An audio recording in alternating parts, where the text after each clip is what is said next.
ज़कात पे क्यों लगाया जाता है कि किसी तरह का जिहाद करना हो, जैसे कि यही लब जिहाद, हाँ, ओट जिहाद, ये जो जिहाद करते हैं उनमें पैसा ये जाता है। आज जहाँ स्थिति है उससे भी बदतर हो गई।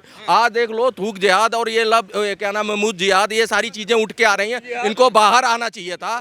जो पेशाब करके पिला रहे हैं जूस के अंदर, तो ये सारी चीजें मुसलमान को मुसलमान के खिलाफ उठना चाहिए था ना भैया। एक कौम हमारे कौम को बदनाम कर रही है। जो ये जाते हैं मदरसे में और वही पढ़ाया जाता है जो वो मदरसे से डॉक्टर भी निकलते हैं। आप बता दो कौन कितने इंजीनियर और डॉक्टर मदरसों ने दिए हैं? कौन सी सीबीएसई परीक्षा में इन्होंने आके अपने आप को जोड़ा है? लगातार धर्मांतरण और लब जिहाद जैसे किस्से सामने आ रहे हैं। क्या देश को बांग्लादेश और पाकिस्तान बनाना चाहते हैं?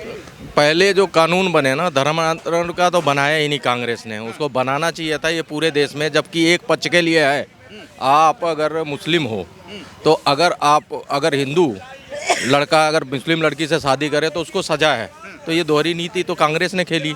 बाबा तो वो पालन करा रहे हैं भैया, जो करेगा धर्मांतरण उसके लिए कानून बना रहे हैं। और अगर बना दे, अभी बनाया नहीं है, चलो सजा हुई है तो बहुत बढ़िया है। ये सराहनीय योग्य है कि बाबा ने ऐसा कदम उठाया ताकि लोग सीखें कि भैया एक ही धर्म एक ही पक्ष के लिए काम करना नहीं होता। सरकारों की नीयत जो होती है वो सबके लिए बराबर होनी चाहिए। तो वो जो है एक आंख जो है बंद करके और दूसरी आंख से तुम उसको समुदाय को चला रहे थे अभी तक देश, जबकि विरोध करने वाला विपक्ष ही नहीं था तुम्हारे आगे। लेकिन अब तो वो विपक्ष पूरी तरह मजबूती से खड़ा है और बाबा उनके बीच में सारे काम जो हित में है, देश हित प्रजा हित में, वो कर रहे हैं। टारगेट किया जा रहा है सर, टारगेट किया जा रहा है। देखो क्यों, क्या हिंदू लड़का नाम बदल के मुसलमान लड़की को नहीं फंसाता? वाह जी वाह। आप एक बात बताओ, आप किसी को धोखे से धोखेबाजी करो, आप 420 करके और किसी को ठग लो या उसके जिंदगी के साथ खिलवाड़ करो, तो ये कहाँ का भैया न्याय है?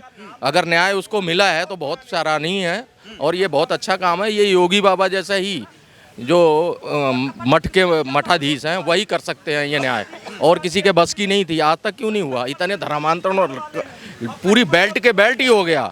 आबादी घट गई 8 राज्यों में, 1500 तहसीलों में, 200 जिलों में।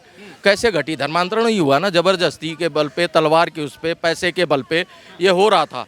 अब तो कम से कम उनको भी समझ आने लगा कि हाँ, एक राज्य में एक स्टेट में एक ऐसा मुख्यमंत्री बैठा हुआ है कि जो इस पे संज्ञान लेगा और उसके बाद इसकी कठोर हमें सजा भी मिलेगी।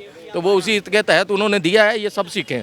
जैसे बुलडोजर लेके आए थे वो बुलडोजर की जो है अब पूरे हर राज्य में डिमांड हो रही है कि भैया बुलडोजर वाला जो न्याय है वो सबको बढ़िया लग रहा, सबको भार है। कोर्ट ने जो बयान दिया और उन्होंने कहा कि लगातार जिस तरह से लब जिहाद और धर्मांतरण के किस्से हो रहे हैं, इस पर देश बांग्लादेश बन जाएगा, भारत देश और पाकिस्तान बन जाएगा। आप भी यही मानते हैं क्या? बिल्कुल मानते हैं। और चलो बहुत अच्छी बात है कि कोर्ट ने संज्ञान अब लिया है।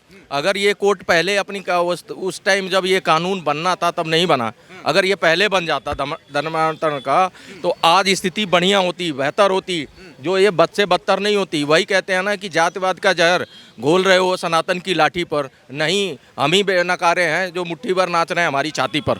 तो ये लोग क्यों नाचे? ये लोग मुट्ठी भर से कैसे बढ़ गए? 2% से 20% कैसे हो गए? ये इसी तरह हो गए। अगर जो स्थिति यथा स्थिति हिंदुस्तान में है, वो हिंदुओं की स्थिति बांग्लादेश और पाकिस्तान में है क्या? इनसे पूछ लो कि अगर वो वही तुम्हें उसी तरह की स्थिति में रखा जाए तो तुम्हारे साथ क्या होगा? इनको खुद सोचना चाहिए था। लेकिन इन्होंने मस्जिदों में इन्होंने बाकायदा मुहिम चलाई कि भैया आप हिंदू लड़की फंसाओ, शादी करो, आपको 50 लाख रुपया, सारा फंडिंग है बाहर का। सारा जो है ये जो फंडिंग हो रही है ये बाहर से फंडिंग होती है। तो ये फंडिंग कहाँ से आती है? ये देखो, हम अपना पैसा कहाँ लगाते हैं? धर्म कर्म में। हम धर्म कर्म में पैसा लगाते हैं, हम भंडारा करते हैं, हम इनमें खर्च देते हैं, अपना 20% कमाई का इनमें कर देते हैं। लेकिन ये 1 रुपया कहीं नहीं लगाते, ज़कात में लगाते हैं। ज़कात पे क्यों लगाया जाता है कि किसी तरह का जिहाद करना हो, जैसे कि यही लब जिहाद, हाँ, ओट जिहाद, ये जो जिहाद करते हैं उनमें पैसा ये जाता है, वहाँ ये पैसा निकालते हैं। ये तो नहीं किसी को भंडारा करके और किसी तरह की इस तरह धर्म कर्म काम करके खिलाते पिलाते हैं या गवर्नमेंट को टैक्स देते हैं।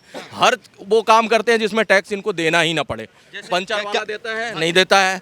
आप बताओ, नाई देता है, नहीं देता। जो इनके कारोबार हैं एक बीट सब टैक्स फ्री हैं। और फ्री का संसाधनों पे मैं तो कह रहा हूँ मोदी जी को सरकारी कोटे से राशन बंद कर देना चाहिए। जो ये पत्थर फेंकने वाले थे सब भीख मांगने लग जाते। तो ये मुसलमान को वहाँ बरगला रहे हैं, कह रहे हैं वो नहीं रहे, बरगला ये लोग रहे हैं। और वो बरगला अभी भी देखो, अभी भी इनके बहकावे में है। तो उनको अपनी आंखें खोलनी चाहिए और उन लोगों को शिक्षित होना चाहिए, पढ़ना चाहिए। उनके लिए इन्होंने किया ही क्या 60 सालों में? आज जहाँ स्थिति है उससे भी बदतर हो गई। आज देख लो थूक जिहाद और ये लब क्या नाम है महमूद जिहाद, ये सारी चीजें उठ के आ रही हैं। इनको बाहर आना चाहिए था। जो पेशाब करके पिला रहे हैं जूस के अंदर, तो ये सारी चीजें मुसलमान को मुसलमान के खिलाफ उठना चाहिए था ना। भैया एक कौम हमारे कौम को बदनाम कर रही है, चाहे जो भी तबका कर रहा है, तो उस पर ये आवाज़ तो उठाते नहीं है, लेकिन बरगलावे में जल्दी आ जाते हैं। अभी वहाँ पे रानी लक्ष्मीबाई की मूर्ति लगनी थी, आपको पता है ना, दरगाह के पास, शाही दरगाह के पास, वो डीडीए के उसमें अगर वो मूर्ति स्थापित हो रही है, तो वहाँ से एक मौलाना उनको भड़का देता और वो सारे बच्चे और लेडी उस पे आ जाते हैं रोड पे और कह रहे हैं हम नहीं बनने देंगे, जबकि वो क्रांतिकारी थी, वो देश की धरोहर हैं, वो तो किसी पर्सनल हिंदू और मुस्लिम का तो नहीं है ना, समझ रहे हो। तो ये सारी चीजें जो इस तरह के अगर भटकावे वाले बयान में ये लोग आते हैं, तो इनकी अशिक्षा है इसके पीछे। जो ये जाते हैं मदरसे में और वही पढ़ाया जाता है जो वो मदरसे से डॉक्टर भी निकलते हैं, आप बता दो कौन कितने इंजीनियर और डॉक्टर मदरसों ने दिए हैं, कौन सी सीबीएसई परीक्षा में इन्होंने आके अपने आप को जोड़ा है, अगर कौन सा सिलेबस पढ़ाया जाता, कौन सा अधिकारी जाके ये भी तो नहीं कह सकते कि लब जिहाद की ट्रेनिंग दी जाती है। भाई साहब एक बात बताओ, सरकारी कोई अधिकारी जाके वहाँ का सिलेबस चेक करता है कि क्या पढ़ाया जाता है? घुसने देते हैं जब उनको पता ही नहीं है कि ये सारी चीजें क्या पढ़ाते हैं और किस तरह मानसिकता से किस तरह के उपज वहाँ से होती है।